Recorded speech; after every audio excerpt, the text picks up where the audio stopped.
नमस्कार, स्वागत है हमारे YouTube channel talk with Altamas पर। दोस्तों, शिक्षा जगत से जुड़ी कुछ खास खबर निकल के सामने आ रही। जी हाँ, वैसे विद्यार्थी जो ऑलरेडी टीचर के पद पे बहाल हैं या फ्यूचर में टीचर बनने वाले हैं, तो उनके लिए भी एक खबर निकल के सामने आ रही। जी हाँ, साथ ही बता दें कि STT से जुड़े हुए कुछ अहम सवालों का भी जवाब दूंगा जो स्टूडेंट को कमेंट के माध्यम से पूछे जा रहे हैं, और STT के रिजल्ट के ऊपर भी चर्चा करूंगा कि कब तक आ सकता है। जी हाँ, तो इस वीडियो को अंत तक देखें। उससे पहले अगर आप हमारे चैनल पे पहली बार आए हैं तो चैनल के लाल कलर के सब्सक्राइब बटन को दबा के सब्सक्राइब कर लें, ताकि बिहार STT से जुड़ी या शिक्षा जगत से जुड़ी किसी भी तरह की खबर आए तो आपको मिलती रहे सबसे पहले। तो चलिए शुरू करते हैं। सबसे पहले नजर डाल लेते हैं जो शिक्षा जगत से जुड़ी कुछ खास खबर निकल के सामने आ रहे हैं। वैसे सभी शिक्षक जो शिक्षक के पद पे बहाल हैं और जो फ्यूचर में बनने वाले हैं, तो उनके लिए एक अहम खबर निकल के सामने आ रही है। बताते हैं आपको कि इम्तिहान में 50% से कम अंक आए तो जाएगी गुरुजी की नौकरी। जी हाँ, शिक्षक संघ ने सरकार पर किया पलटवार। क्या है, बताते हैं आपको कि शिक्षा व्यवस्था को बेहतर बनाने के लिए बिहार शिक्षा विभाग नया प्रयोग करने का मन बनाया है। इस नियम के तहत शिक्षकों प्रोन्नति के बदले में अब इम्तिहान देना होगा और 50% से कम अंक लाने वाले को शिक्षकों की नौकरी से निकाले जाने की भी खबर आ रही। जी हाँ, साथ ही बता दें कि बिहार में लगातार शिक्षा व्यवस्था पर उठते सवाल के बाद एक बार फिर से शिक्षा विभाग ने नया प्रयोग करने जा रहा है। इस बार बिहार में नया प्रयोग शिक्षकों की प्रोन्नति के नाम पर होगा, जिसमें 8 वर्ष सेवा दे चुके शिक्षकों की प्रोन्नति के बदले अब इम्तिहान देना होगा। शिक्षा विभाग के प्रधान सचिव संजय कुमार की माने तो जल्द ही नए नियम के तहत शिक्षकों की परीक्षा ली जाएगी और इस परीक्षा में 75% या नंबर आएगा 75% से अधिक तो उनको प्रोन्नति मिलेगी, जबकि 50% से 75% लाने वाले को दोबारा परीक्षा देने का मौका मिलेगा। इसके अलावा 50% के नीचे अंक लाने वाले को सेवा से हटाए जाने पर विचार होगा।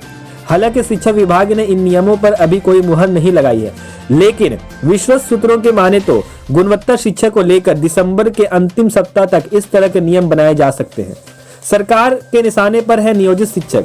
आपको बता दें कि राज्य के 4.25 लाख नियोजित शिक्षक एक बार फिर से नीतीश सरकार के सीधे रडार पर हैं, जिनके वेतनमान को लेकर कई वर्षों तक चल रही लड़ाई में अब तक खत्म नहीं हो सकी है। इस बीच प्रोन्नति की आस में बैठे शिक्षकों को इस नए नियम के बाद बड़ा झटका भी लग सकता है। हालांकि मेधावी शिक्षकों को इसके फायदे होंगे। सिर्फ डिग्री और नंबर के आधार पर बहाल शिक्षकों को ना तो प्रोन्नति मिलेगी बल्कि नौकरी जाने का भी डर बना रहेगा। यह नियम अगर लागू होता है तो प्राथमिक से लेकर उच्चतर माध्यम तक के शिक्षकों के लिए होगा। जी हाँ, साथ ही शिक्षक संघ ने कही ये बात। शिक्षा विभाग के इस नए नियमों को लेकर शिक्षा विभाग संघ के कई नेताओं के आनंद कौशल और शिक्षक नेता मार्कंडे पाठक, अश्विनी पांडे, आनंद मिश्रा ने इस शिक्षक विरोधी नियम बताया। उन्होंने कहा है कि अगर यह शिक्षकों के लिए लागू होता है तो क्यों नहीं इसे विभाग में भी लागू किया जाए, जहां कम काबिल और निकम्मे अधिकारी को लेकर कर्मचारी भी सरकार से मोटी रकम लेकर लगातार चूना लगा रही है। जी हाँ, तो वही अगली खबर का रुख करते हैं। ये खबर निकल के सामने आ रही फर्जीवाड़े को लेकर। जी हाँ, बता दें कि फर्जी डिग्री पर जवाब तलब। पटना हाईकोर्ट ने सूबे में सरकारी स्कूल में फर्जी डिग्रियों पर बहाल शिक्षकों के मामले में सुनवाई करते हुए राज्य सरकार से जवाब तलब किया। कोर्ट ने 9 जनवरी तक का जवाब दाखिल करने का आदेश दिया।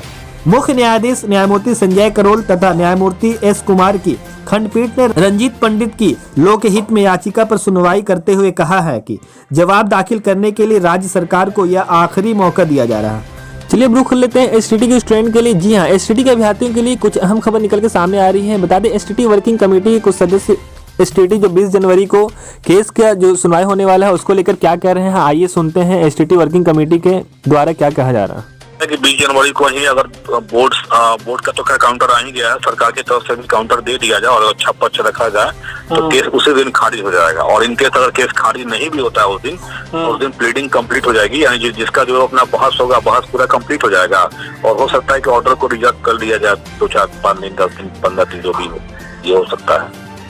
बट मोस्ट प्रोबेबली चांसेस है कि उस दिन डू एंड डाई हो जाना चाहिए। इस बात होती एग्जाम बहुत दिनों के बाद हुई। हम लोगों ने, हमारे वकील ने ये तर्क रखा था कि सर ये एग्जाम 9 सालों के बाद हुई है, 2011-12 के बाद ये 2020 में कंडक्ट की जा रही है। तो कोर्ट ने इसका संज्ञान लिया था कि हाँ, मतलब एग्जाम को बहुत दिनों के बाद हुई है आप लोग की। और हमारे वकील ने ये भी पक्ष रखा था कि सर बहुत सारे टीचर के वैकेंसी खाली है, आप देख ही रहे हैं बिहार में शिक्षा की क्या स्थिति है। और भी बहुत सारे तर्क रखे गए थे हमारे वकील के द्वारा किसी तरह से मतलब रिजल्ट जारी करवाने के लिए। अब देखिए, बाकी तो ये है कि कोर्ट किस किस तरीकों से कन्विंस होता है, कोर्ट अपना क्या रुख स्टैंड लेती है, वो सब डिपेंड करता है।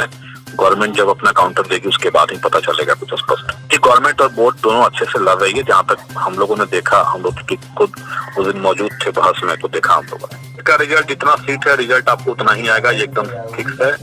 बोर्ड ने भी अपने काउंटर में कहा है कि कॉम्पिटिटिव एग्जाम है ये, जितना सीट है उतना रिजल्ट हमको देना है। मार्क्स तो सबको पता चलेगा, लेकिन मेरा कहना है कि जितना सीट है रिजल्ट उतना ही आएगा, कट ऑफ मार्क्स की तरह रिजल्ट आएगा। मिनिमम कट ऑफ मार्क्स तो बस क्वालिफाइंग के लिए कुछ से आप क्वालिफाइंग करेंगे, और मान लीजिए 50% है 150 में, तो 75 नंबर पे आप क्वालिफाई करेंगे।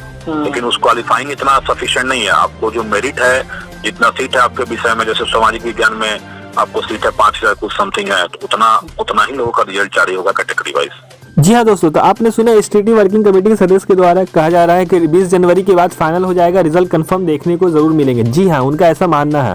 तो दोस्तों ये वीडियो यहीं तक। अगर वीडियो पसंद आया तो वीडियो को लाइक करें, वीडियो को शेयर करें। वीडियो देखने के लिए धन्यवाद।